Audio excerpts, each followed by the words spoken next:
Caleb Clark for CNN iReport, Brattleboro, Vermont, September 3rd. Senator Patrick Leahy is coming to where I work. That's why I actually have a suit coat on. I don't normally wear that to work. I work for Marlboro College Graduate School here in the Marlboro College Graduate Center behind me. And the Organic Trade Association is moving into the 4th floor. And Leahy is coming to announce, I believe, some grants and involvement he's had in legislation in the past, right to our little school here in little Brattleboro, Vermont. I'm keeping an eye out for him now. And interestingly, right after the press conference, Senator Leahy is going across the street to the Riverview Cafe, where for our monthly art walk, he is having a photography exhibit, which is a hobby of his. And I believe it's pictures that he's taken in and around the Senate for years. Very interesting.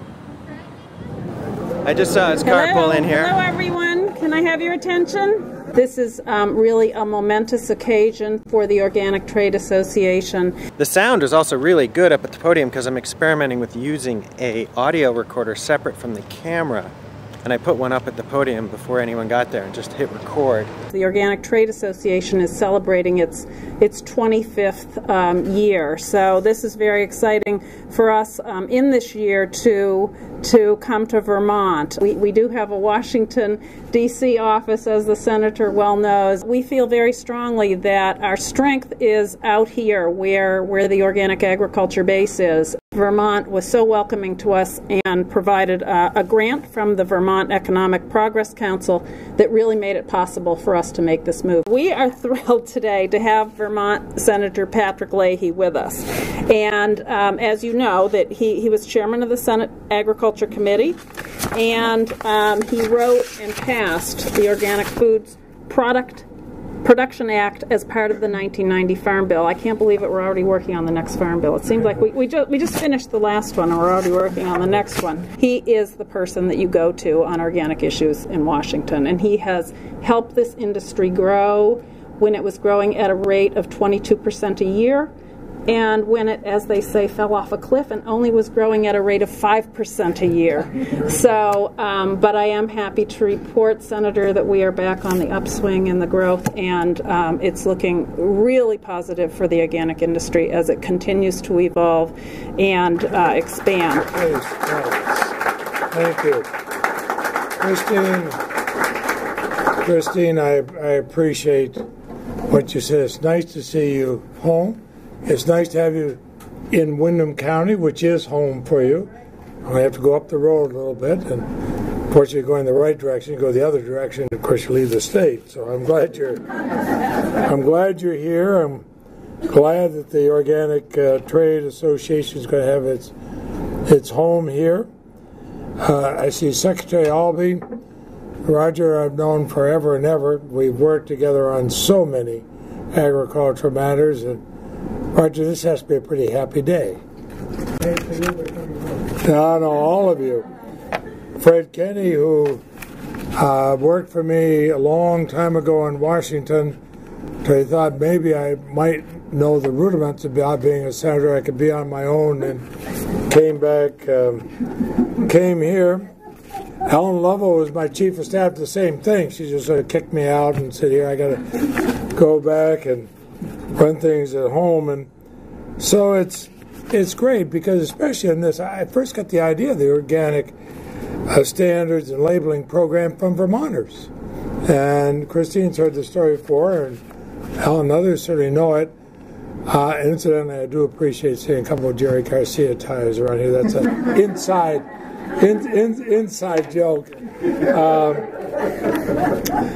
I'll tell you a story about that afterward. But we put together the 1990 Farm Bill. I remember when we passed that, it was considered by Time Magazine as the most progressive environmental bill of that year. And we're there for President George H.W. Bush, first President Bush, was signing. They have it on very thick paper, so it's about this high. And he just signs one page, and just before the signing, he leans to me, he whispers, he said, Patrick, you read every page of this? I said, Mr. President, you're the one signing it. I read just about as much of it as you did. And he cracked up. Everybody wanted to know in the press what it was we were laughing about, and today you finally know.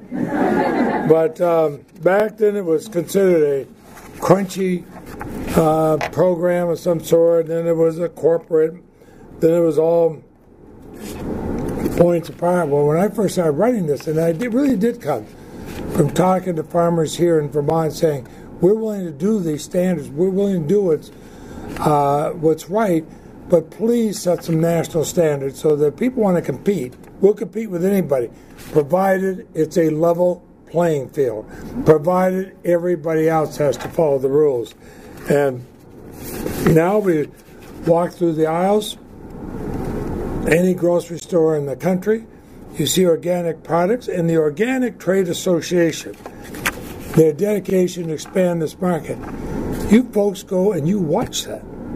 And it's like the old underwear ad, it doesn't say Hanes, so I say it's a Hanes. It doesn't say organic until it is organic. And Tom Berry and Chuck Ross and John Tracy from my office are wondering, where was that in the talking points? Well, we've got to get back to the talking points, we do have a White House that supports organic agriculture. Our last farm bill had record funding for organics.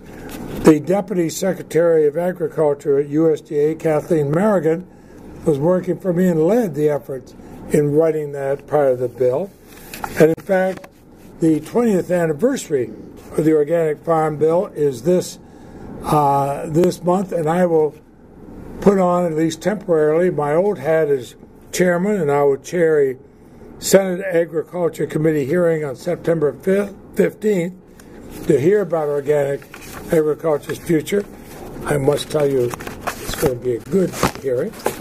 And so I look at this, I look what you've done here, and I think of Marlboro College. Let me just brag a little bit on Ellen McCulloch Lovell, the president of it. I mean, I knew her when I had hair and hers wasn't quite as great. But I know how hard she worked when she was in Washington. I know how hard she works here. And I think that her vision and her influence and Marlboro's influence under her leadership is going to be helpful to this movement. And Fred, what you and the Vermont Economic Progress Council has done is so important. You're making sure that it's not a one-stop thing, that something lasts afterward, and that there will be not only jobs, but it's going to make everything better. So with all that, I will skip the other talking points, but just to say this makes me so happy because those of you who were there 20 years ago know what we had to fight to get this through.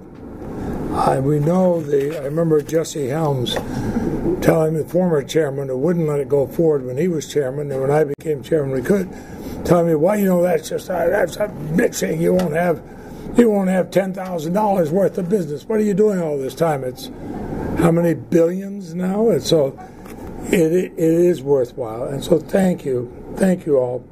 David, thank you for the time. And it's great to be home.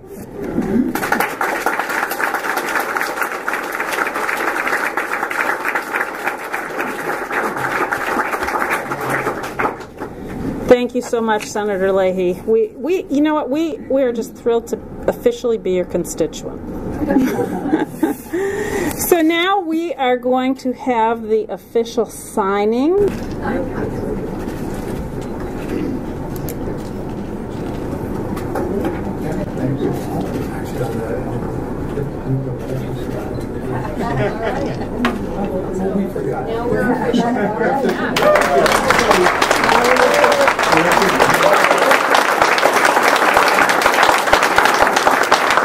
As a president of Marlboro College, I'm just so happy to greet everybody here. This is one of these very rare times in life, and one of these wonderful times in life when your life comes around in a circle.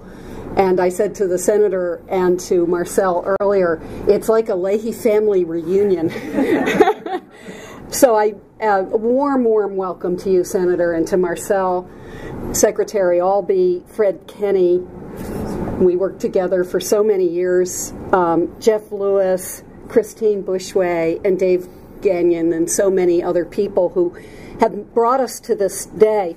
And Senator Leahy remembers, I think, when we started the Marlboro College Graduate Center in 1997, and the whole idea was innovation. We were going to be an incubator space.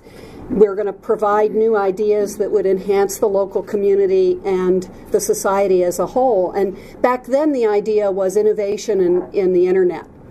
And now the really exciting ideas are coming to us from people who are finding ways to make our society more sustainable, healthier, and more community-oriented. And these are the very characteristics that are shared by your many, many members at the Organic Trade Association. So the Organic Trade Association actually fits the Marlboro College Graduate School mission so beautifully, because we've evolved programs an MBA in managing for sustainability, in healthcare administration, and even in nonprofit management that you can contribute to. And Senator Leahy, I do remember all those, since it's an anniversary time, I do remember when we were being called crunchy, and very proud of it as devoted Vermonters. They never called me a long-headed. No, I got that label.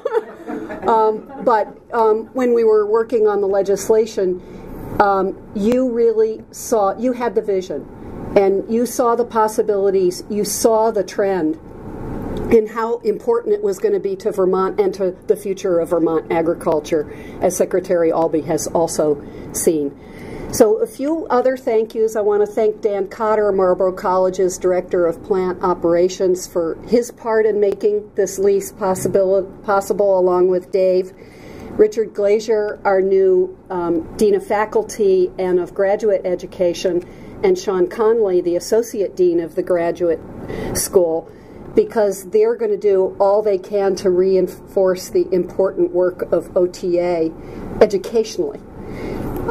We're excited that this is your headquarters, but we hope our relationship develops into much more than a tenant relationship as we work together for the future of Vermont and the country.